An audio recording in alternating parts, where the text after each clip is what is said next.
Thank you, Riaz. Good morning. It is 6:30. A Canadian and at least 3 babies are among the 298 passengers killed on a Malaysia Airlines flight shot down from the skies above Ukraine yesterday. There were also dozens of experts heading to an international AIDS conference in Australia aboard. Among them was the World Health Organization's Geneva-based spokesperson, Glenn Thomas. Many questions remain as pro-Russia rebels in eastern Ukraine claim to have recovered most of the black boxes. Ukraine is calling for an international investigation. U.S. intelligence experts say a surface-to-air missile hit the plane, but cannot confirm who fired it. This is a terrible tragedy. We don't know the cause, but there is speculation that the plane was shot down. If that is the case, it is an unspeakable crime. We are seeking a full, independent international inquiry and investigation into the circumstances surrounding this crash in eastern Ukraine. Israel's prime minister has ordered the military to prepare for a significant expansion of its ground operation against Gaza militants. Benjamin Netanyahu is calling for a blow to the Hamas tunnel network. Israeli tanks and troops moved into Gaza late last night following a 10-day campaign of more than 2,000 airstrikes. So far, it's believed 20 Palestinians and an Israeli soldier have been killed in the troop advance. Some terrifying footage has emerged of a helicopter crash in South Korea that killed at least 5 people. As you will see here, the crash occurred in a dense urban area. The helicopter plummeted to the ground after takeoff from a refueling stop. The chopper was carrying firefighters and rescue personnel working on the country's ferry search mission. That vessel sank in April, killing nearly 300 people. The cause of the crash is still under investigation. 2,500 people have been forced from their homes in West Kelowna as the fast-moving Smith Creek fire rips through the area. The fire began early yesterday afternoon and has already grown to 175 hectares. An emergency reception center has been moved from a local church to a secondary school.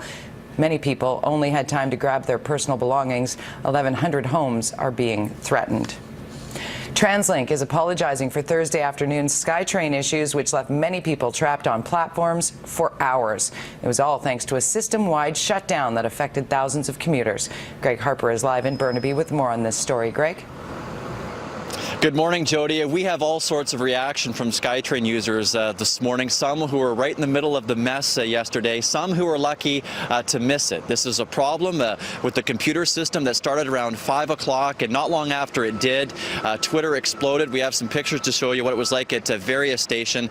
This is a computer problem that affected all stations east of Royal Oak. After about 50 minutes, limited service was restored. However, not long after that, some passengers who were stuck inside trains that were stopped on the tracks decided to exit the trains and entered the guideway, resulting in a system-wide shutdown. Eventually, those trains that were stuck on the tracks had to be manually driven back to the platforms. It wasn't until 8:15 last night that the computer problem was fixed and full service resumed.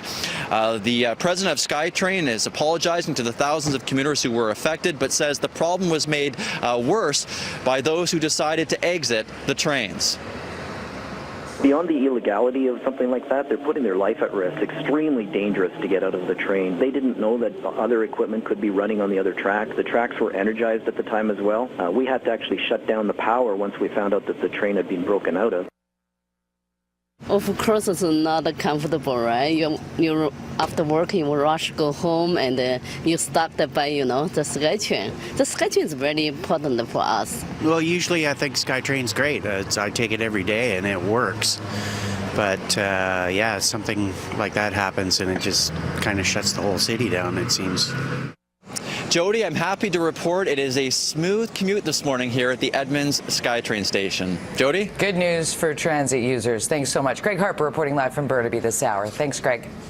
A man charged with attempted murder is no longer the president of a Surrey Sikh temple. Brookside Temple has removed Baldev Khalsi from the position.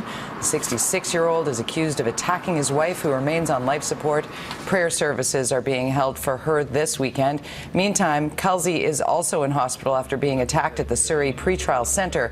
A 42-year-old fellow inmate is the suspect. RCMP do not believe the assault is related to the domestic violence case. Surrey RCMP are investigating the alleged abduction of a 19-year-old man. The victim was found after RCMP responded to a report of a vehicle in a ditch in Pitt Meadows on Wednesday night.